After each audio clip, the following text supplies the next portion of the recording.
Palabra de Mujer. ¿Qué tal, Bolivia? Muy buenas tardes, bienvenidos a Palabra de Mujer. Arrancamos nuevamente estos 60 minutos de buena charla, debate, discusión y análisis en las que usted es un protagonista fundamental. No se olvide que puede llamarnos y contactarnos para dar su opinión a nuestra línea telefónica de WhatsApp, que ya aparecerá en pantallas en unos minutos nada más, porque temas como el que vamos a abordar hoy día, Paola, realmente nos mueven los cimientos de lo que creemos que es una estructura como la familia. Así es. Hoy vamos a conversar de un tema que para mí no es nada sencillo de tocar.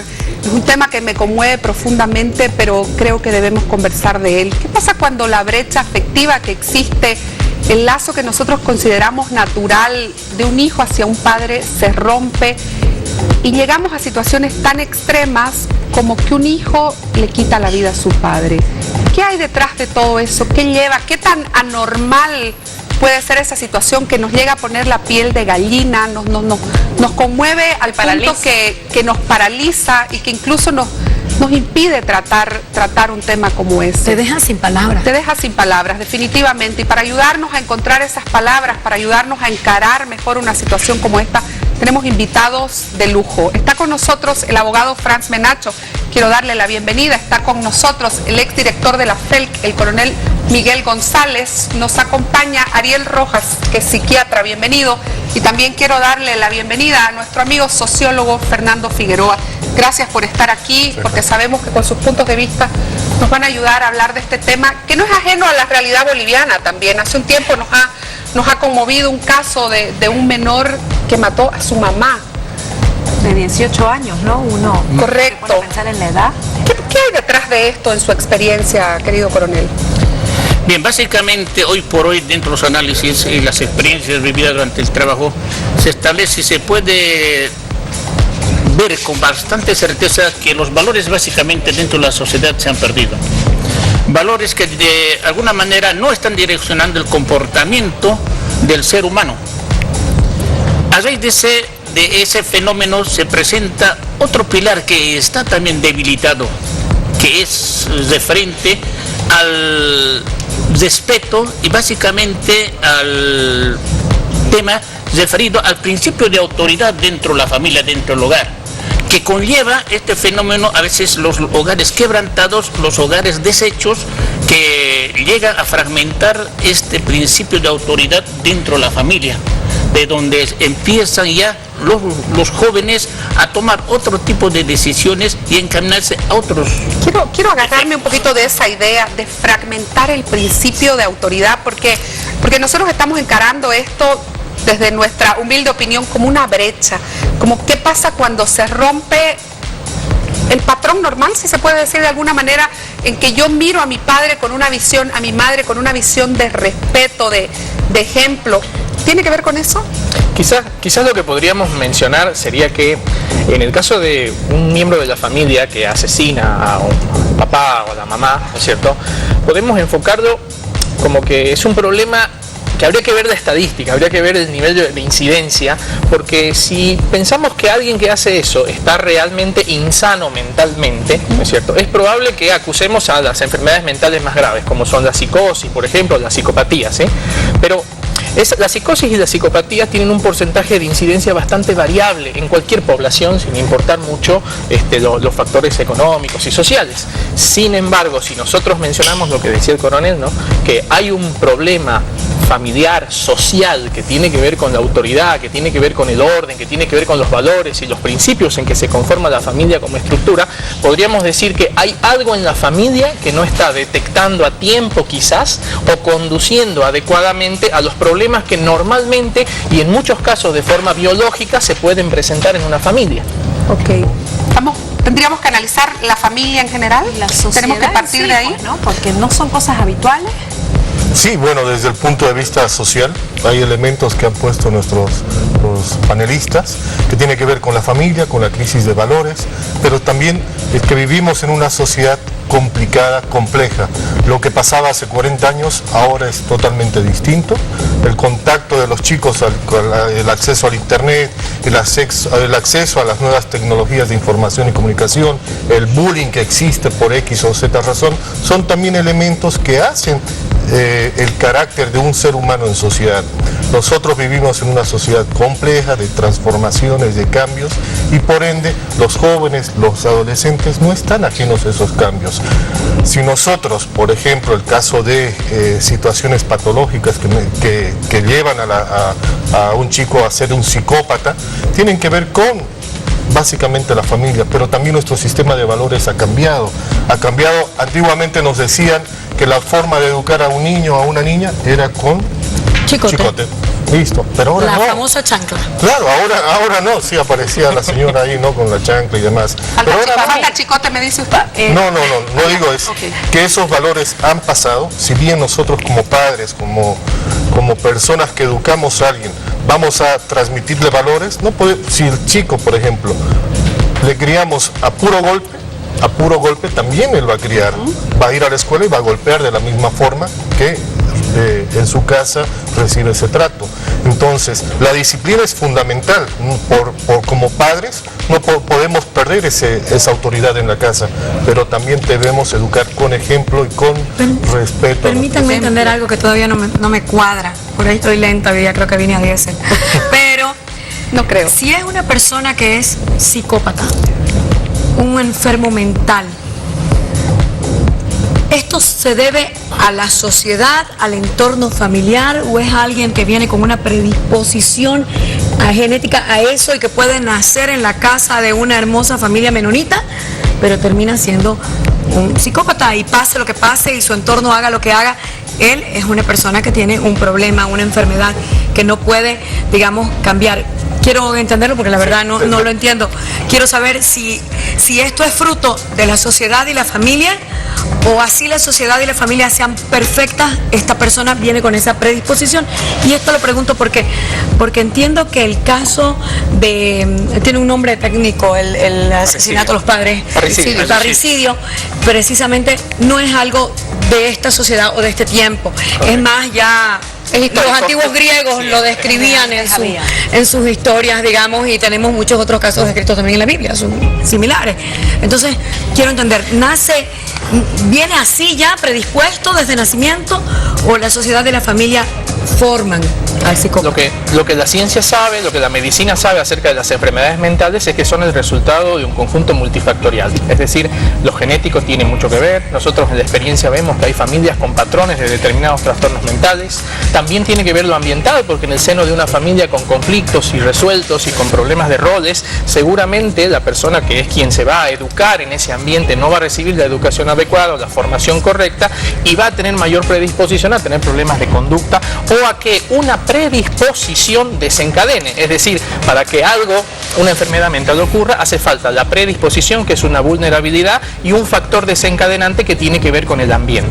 Ahora, dentro de nuestra, legislación boliviana, ¿cómo es que se maneja este asesinato de hijos a padres? No, ya depende, ¿no? La tipicidad del delito, por ejemplo, como bien lo han manifestado aquí los panelistas, si un hijo comete el delito atroz de asesinato, de acabar con la vida de su padre, en este caso el tipo penal sería de parricidio. Pero acotando lo que han manifestado las personas que me antecedieron, yo creo que todo esto va en base a los valores y principios que le demos nosotros los padres a nuestros hijos, porque nuestros hijos se crean en base al ejemplo que dan nuestros padres. Lamentablemente en nuestra sociedad y en el mundo entero no hay escuela para ser padre, no hay, y todo el ejemplo que nosotros le damos a nuestros hijos es lo que vamos inculcando para que ellos sean de aquí en adelante, en el futuro, el reflejo que nosotros mismos somos, y todo depende de la educación que nosotros le demos a nuestros hijos, y algunas veces padecen de lo genético y lo social, también depende de la sociedad con la que nuestros hijos se reúnen, con sus amistades, clases sociales, etcétera, ¿no? Y ya de ahí vienen muchos factores, por ejemplo los trastornos psicológicos, cuando las personas normalmente se desvinculan en un divorcio, ya los hijos algunas veces no tienen los mismos principios, valores y ejemplos de los padres. Me voy a pelear con usted porque yo estoy divorciada y siempre termino peleando con los que... Nosotros nos ocurrió una experiencia en el hospital psiquiátrico de estar viendo la televisión así y vimos la noticia de un muchacho que había atacado con un machete a su hermana y a su mamá. ¿Sí? Wow. Y lo curioso es que, claro, la cámara fue a la celda donde estaba esta persona detenida. Esto en Bolivia, estamos hablando. Sí, acá en Santa Cruz. De hecho, lo interesante es que cuando lo enfocaron, lo reconocimos. Era un paciente que nosotros atendíamos, que tenía diagnóstico de esquizofrenia. La noticia estaba transmitida de otra manera. La noticia decía, un joven por problema de drogas ataca a su madre. Así se transmitía la noticia a la sociedad.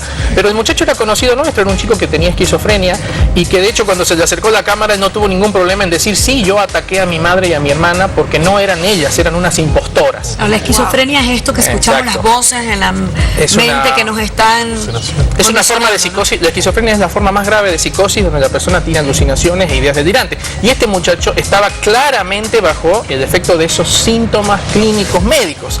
Lo curioso era que el tratamiento, que era el que lo estabilizaba este muchacho y lo hacía funcional y bien adaptado y una persona más funcional en la sociedad, no lo estaba recibiendo.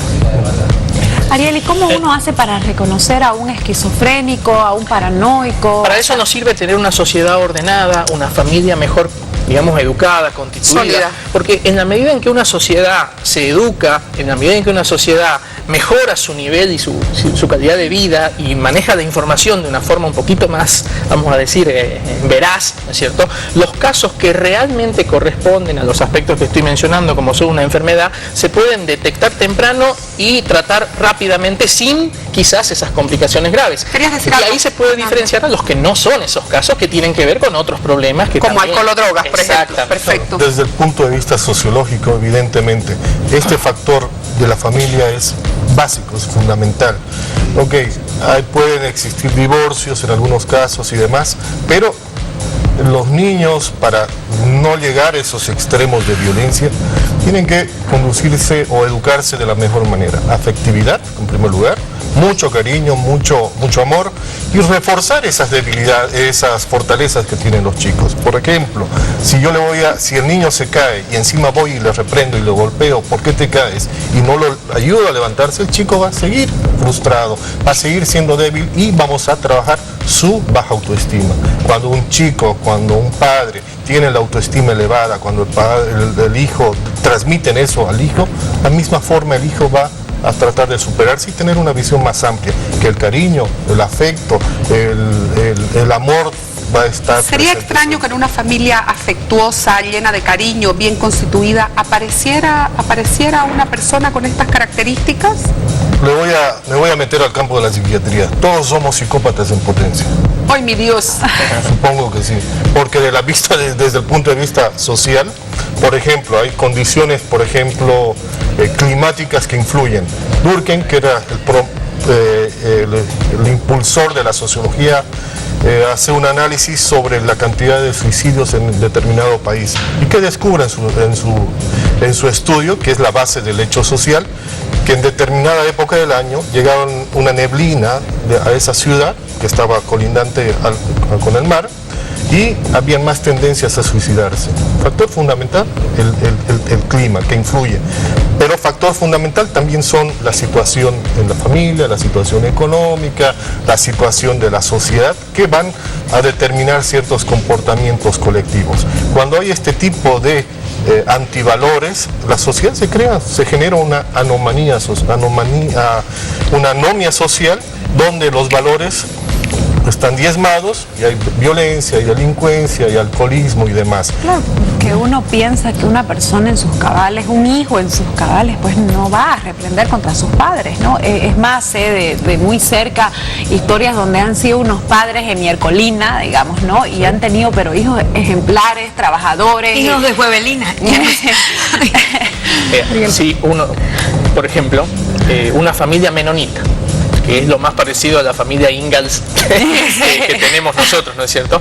También ocurren casos de psicosis, claro, y también ocurren casos de homicidios, ¿no es cierto? Y a veces hasta más que en la sociedad. Sí es verdad, y coincido mucho con el sociólogo, ¿no? Sí es verdad que lo ambiental es fundamental, y lo ambiental no solamente en términos de relaciones humanas, lo ambiental también en medio ambiente en general. Las oportunidades que hay en tu entorno, que te brinda la alcaldía con sus programas de educación, con sus programas de arte.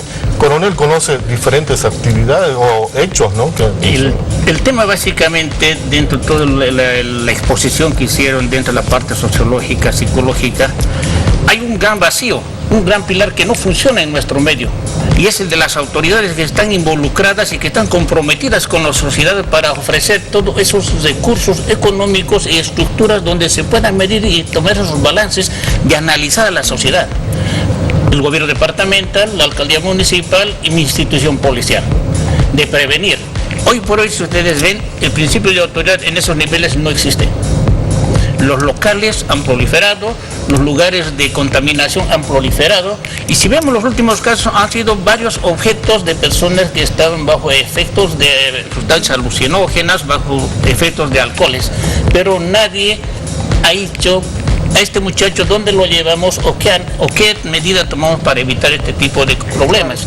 Se abocan a la parte del estudio simplemente personal y luego lo abandonan. Ese hombre puede no se analiza el fenómeno social como tal, sino que se analiza básicamente el caso de la persona y no se ven acciones.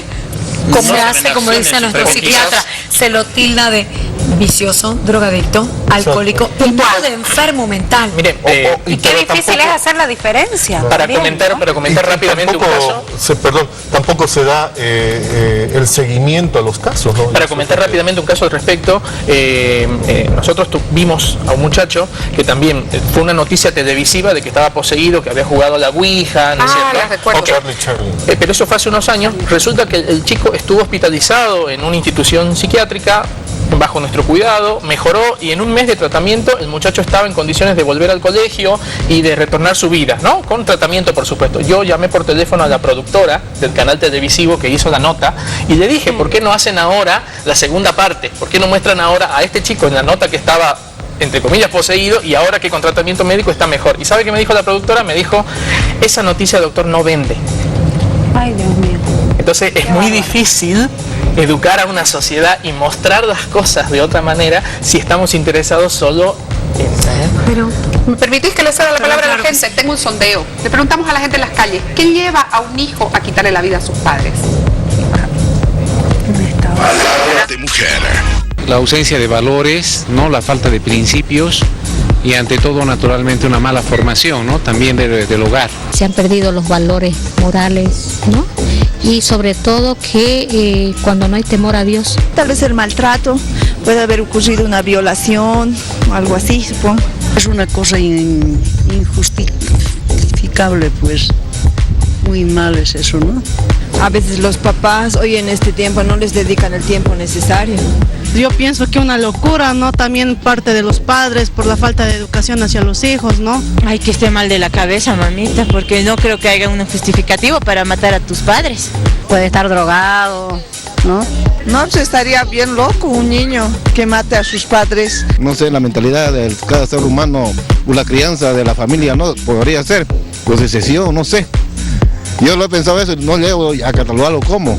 A veces influye, ¿no?, el maltrato de los padres hacia el hijo, a veces la mala comprensión que no tenemos a los hijos.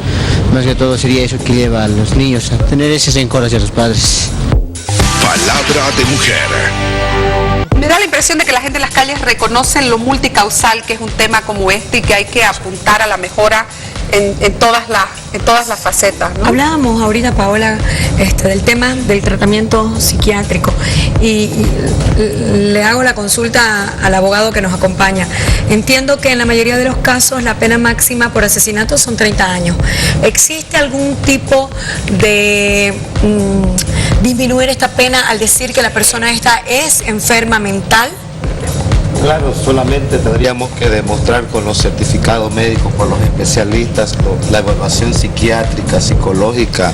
Y entonces, ¿cuál es la pena que se busca, digamos, por una persona que es declarada enferma mental y no alguien que ha cometido un crimen planificado y bajo los efectos de drogas? Bueno, habría que ver, ¿no? Cada caso es un caso, es diferente, y habría que ver los motivos fútiles que han realizado, que ha cometido ese ilícito penal, ¿no? La persona. En el hipotético caso de que se logre reducir la pena y se le den 20 años, ¿son 20 años en los que se lo traslada a Palmasola también, a régimen abierto o cerrado, en Chonchocorito? Eso. Y esos 20 años, quiero preguntar acá, ¿existe tratamiento psiquiátrico para esta persona? Porque, o sea, lo mandas 20 años encerrado a un penal donde más bien, encima de que es psicópata, digamos, sale con contactos, ¿no? O sea, sí, es una asociación de psicópatas más o menos, y no hay va a aprender nuevos trucos, digamos, en lugar de curar su enfermedad. No hay terapia. En el Centro de Rehabilitación Palmasola, por ejemplo, para las personas que han sido condenadas y sentenciadas por algún tipo penal, allá en el Centro de Rehabilitación de Palmasola, el juez de ejecución de pena va a valorar el tiempo que la persona ha estado recluido en el penal de Palmasola, y va a llegar a tener la reducción de pena siempre y cuando esa persona acá ha estado privada de su libertad. El tiempo que ha estado detenido en el centro de rehabilitación ha llegado a trabajar, ha llegado a estudiar, y de acuerdo a la evaluación por los peritos y profesionales, ellos van a dar un informe, ya sea semestral o anual, sobre el comportamiento de la persona en dicho centro penitenciario. Pero eso no garantiza de que salga curada. Si me permite, claro. De todas maneras, tengo entendido que existe la inimputabilidad, porque en el caso de los pacientes con esquizofrenia, de la psicosis esquizofrénica, aplica que hay una pérdida de la libertad del pensamiento de la persona, entonces califica como inimputabilidad, que también se aplica para personas que cuando cometen un delito están con alteración grave de conciencia o que padecen de un retraso mental grave también. Y otro tipo, o sea, en teoría una persona que ya recibe una sentencia y ya recibe una condena, ya está dividida, ¿no es cierto?, entre si es un problema médico que requiere tratamiento o es un ciudadano que con su juicio conservado ha cometido el delito. Tengo entendido que es así. Cuando requiere tratamiento médico, y cuando se define que es una persona que sufre esquizofrenia o alguna de las otras dolencias mentales, ¿se la traslada a algún centro especializado o se la lleva también a Palmasola? En nuestra sociedad, eso hay que decirlo, en nuestra sociedad existe un vacío legal y también existe un vacío en términos de recursos, ¿sí? Porque para empezar, Santa Cruz, por ejemplo, no tiene una sola cama psiquiátrica pública. En ninguno de los hospitales públicos hay camas psiquiátricas. Los 3 centros que atienden pacientes psiquiátricos son privados. Entonces no hay un lugar donde un juez pueda decir, yo quiero que a esta persona se la evalúe y se la atienda. No hay un lugar así. En segundo, si se determinara de que alguien ha cometido un delito y por tanto tiene que estar observado por lo menos y tiene que recibir tratamiento, entonces no tengo el lugar donde, y también hay un vacío legal. Nosotros enfrentábamos mucha dificultad con los jueces porque claro, el juez decía, esta persona ha cometido un delito, entonces tiene que estar internada en el hospital. Y muchas veces pasaba años. Y nosotros le decíamos al juez, esta persona tratada, ¿no es cierto?, ha recuperado su capacidad de juicio con tratamiento que va a ser de forma permanente, ¿qué hacemos? Ahora y ahí se generaba un conflicto porque el juez no quería dar por terminado el proceso, pero tampoco lo podía, digamos, hacer parte de una condena como a los demás. Acotando sobre eso, licenciado, lo que pasa es que en nuestra legislación boliviana hay un vacío legal, como usted bien lo ha manifestado. Cuando una persona ha cometido un supuesto delito de lo cual ha sido imputado, el juez que tiene el control jurisdiccional ordena la extrema medida de detención preventivamente en el Centro de Rehabilitación Palmasola. Entonces el abogado del imputado tiene que demostrar, ya sea en la etapa preparatoria o en la etapa del juicio ordinario, de que la persona es un esquizofrénico o de que la persona padece una enfermedad mental. Para eso tiene que ser evaluado por especialistas, pero a esa persona se la puede sacar con medidas sustitutivas, no es necesario que sea condenada por el delito. ¿Se puede fingir la esquizofrenia, perdón, para liberarse? Porque es que ahora me pongo en el otro lugar. Durar 10 años. Un tipo maleante planifica, ¿no? Porque es diferente. De hecho, hemos visto el asesinato del homicidio. Hemos visto intentos de fingir. El uno es por impulso y el otro es planificado, y el que planifica de loco no tiene nada. Entonces, Hay gente que pretende fingir. Hemos visto intentos, y también hemos visto colegas del doctor que también les tratan de enseñar, digamos, ¿no? Un curso rápido de esquizofrenia en 2 pasos. Pero bueno, pero un profesional de, digamos, de la salud mental. Pero en ese tema es muy difícil dentro de la parte policial, porque no se conoce un caso de un delito que no haya sido premeditado. Lo que usted puede tomar como una acción premeditada es un hecho de tránsito. Pero, coronel querido, y lo que nos decía Ariel en el tema de no está en sus cabales, de este chico que él conocía, que lo estaba mirando en televisión y que él lo sabía, que era su paciente, y que el chico... Él tenía la idea de que eran extraterrestres que estaban fingiendo. Exactamente. Su cabeza no funciona bien, digamos. En ese aspecto, digamos, yo le hablo en el aspecto general, ¿no? En el aspecto específico que se puede establecer y se identifica una persona. Uno no tiene que tener mucha experiencia para identificarse que la persona no está en su sano juicio, tiene algún problema mental o psiquiátrico por la pérdida de vista, en los movimientos, la soltura con que puede lanzar una declaración de acusación hacia su persona, y son elementos como policía que nosotros también lo valoramos dentro de la parte psicológica, porque si bien nosotros estudiamos criminología, estudiamos medicina legal, estudiamos todos los aspectos dentro de la rama de la policía, donde nos permitan nosotros ubicarnos, entonces damos a las pautas con las personas profesionales y convocamos a la Defensoría del Menor, a los profesionales psiquiátricos, a un sociólogo, para que evalúen a esa persona, porque los antecedentes y la forma como ha procedido es muy distinto a una persona que en su sano juicio comete un delito. Son fácilmente identificados. Son elementos que usted en detalle los observa y los va... Son identificados, y coincido mucho con... Y de hecho la policía tiene experiencia, nosotros que hemos tenido contacto, tienen mucha experiencia y buen ojo para detectar estas cosas, pero luego está el proceso legal, ¿sí? Hemos tenido la oportunidad también de ver muchachos que tienen esquizofrenia y que pasan en Palmasola muchos años abandonados porque la familia no ha querido hacer el proceso judicial para poder justificar, porque hemos visto casos muy tristes donde la familia misma dice más vale que esté en Palmasola y no tenerlo acá en la casa. Y claro, tiene esquizofrenia, es indefenso, inofensivo. Y no tienen los recursos también para poder ayudar a un familiar. Claro está lo que usted nos dice, de que no hay un centro público. Y no se ocupa, entonces el muchacho está en Palmasola ahí pasando años de su vida y sufriendo porque el sistema legal no lo protege. Qué duro. No solo el sistema legal, sino las condiciones de esta sociedad no hacen su contribución a subsanar este tipo de patologías. Que la sociedad civil se organizara para dar soluciones a estos Ustedes conocen, nosotros y la gente también conoce, de que hay muchos esfuerzos de la sociedad civil que se organiza para atender X casos, hay grupos de voluntarios.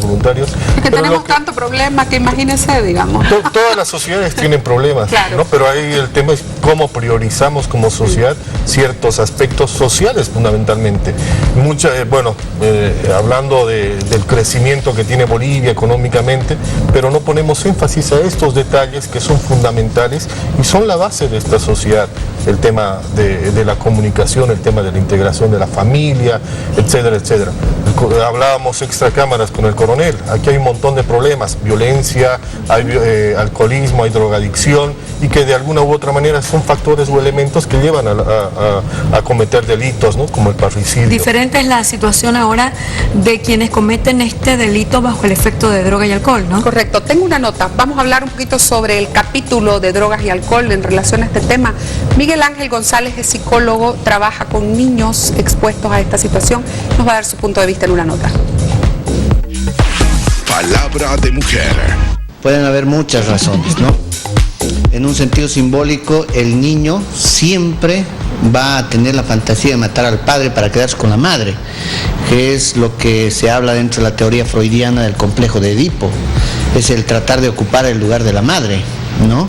Pero los factores del asesinato y a pasar al acto criminal en el sentido real de matar al padre puede tener diversidad de factores, ¿no? Las causas o las razones son particulares, son subjetivas. Entonces, un poco como que la ley queda al borde, al margen de una explicación, ¿no? No podría existir, digamos, una equivalencia entre un castigo que pueda darse como los 30 años de cárcel o, qué sé yo, una sanción para la pérdida de un padre o de una madre. No hay un precio. No es la insalubridad mental, no es que el enfermo mental mata, ¿no? Sino que es también el neurótico, el ciudadano de a pie, el de todos los días, el que puede llegar a cometer un asesinato también, ¿no? El quitar la vida. Pero en este caso, por ejemplo, no es necesariamente el uso de las drogas lo que lleva a este muchacho a matar y a asfixiar a su madre, pero muchas veces aquellos que cometen un acto están en una posición de víctimas. Palabra de mujer. Pero me quiero quedar con esa frase final que decía: quienes cometen este acto muchas veces están en la posición de víctimas. ¿Cuál es la realidad a la que ustedes, la realidad que ustedes viven como personas que les toca lidiar y que les toca trabajar? No sé qué tan cotidianamente, no sé, no tengo los datos de cuánto. En Bolivia manejamos muy poca estadística, lamentablemente, pero es víctima normalmente una persona. Dejemos de lado el tema que estábamos conversando de las enfermedades mentales, que puede ser más excepcional, ¿no? Pero ¿qué una pasa? Persona normal en drogas, en alcohol. Sí, o qué pasa cuando un niño está cansado de ser víctima, un niño o un adolescente que es sometido a trabajo infantil excesivo, abuso físico, abuso sexual. Se da, llega. Condiciones precarias. Lo que pasa, ya hablando de las relaciones padres e hijos, lo que se observa con frecuencia en la atención clínica es que por ahí sí muchos papás y mamás, a veces cuando el hijo va cambiando, va creciendo, hacen una especie de reclamo a una conducta ideal. Es decir, el hijo me debe a mí un respeto, me debe a mí una atención, me debe a mí un cuidado, o papás que ya están entrando en una edad mayor, ¿no es cierto? Y ya empiezan a tener algunos problemas de salud y muchas veces dicen: el hijo tiene que atenderme, el hijo tiene que cuidarme. Y muchas veces cuando eso no ocurre y uno examina la dinámica familiar, ve que no todo tampoco debería estar sobre la espalda de los hijos. También los papás tienen un rol de alojar a los hijos afectivamente, conocerlos, quererlos. Es decir, nosotros solemos decir que no solo se adoptan los hijos adoptivos, también se adoptan los hijos naturales. Es decir, tener un hijo no significa adoptarlo. Adoptarlo significa alojarlo, quererlo, conocerlo, vivir al lado de él, que seguramente cuando ocurre este tipo de salud dentro de una familia, si hay un problema del orden de lo mental que puede desencadenarse, va a poder ser detectado temprano. Y si no hay, al ir creciendo la persona y al ir cambiando su modo de relacionarse con los demás, seguramente ese espacio de alojamiento que compartía de chiquito con los progenitores, después va a ser el hijo el que lo va a sostener con los papás mayores. Pero suele ocurrir lo contrario: un papá o una mamá que no hacen ningún cuidado del hijo más que la alimentación, o sea, lo estrictamente básico, y después mayores pretenden que el hijo haga todo un cuidado afectivo de ellos, haga todo un seguimiento, cuando en realidad ellos no lo alojaron en esa posición. Es un tema de ida y vuelta, es un tema netamente, o sea, no sé si va a depender de los padres de que estas cosas no ocurran, porque como que si vos le das ese colchoncito afectivo y le enseñas valores y le enseñas principios, a respetar la vida, su vida, la vida de los demás, y alojarlos en un espacio. Considero que eso es muy difícil que ocurra.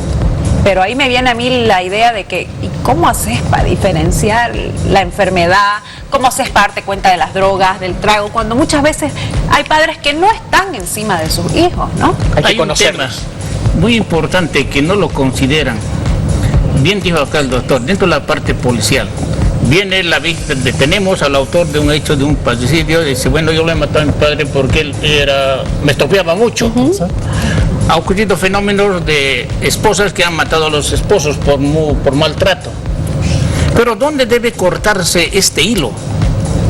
El mismo entorno familiar permite que ese hilo vaya hasta llegar a ese extremo de que haya un hecho sangriento en la familia. Porque usted como padre o como madre se da cuenta perfectamente qué trato está dando uno de los cónyuges al hijo. O sea, entonces, nadie es capaz de poner un alto. Es el momento de intervenir.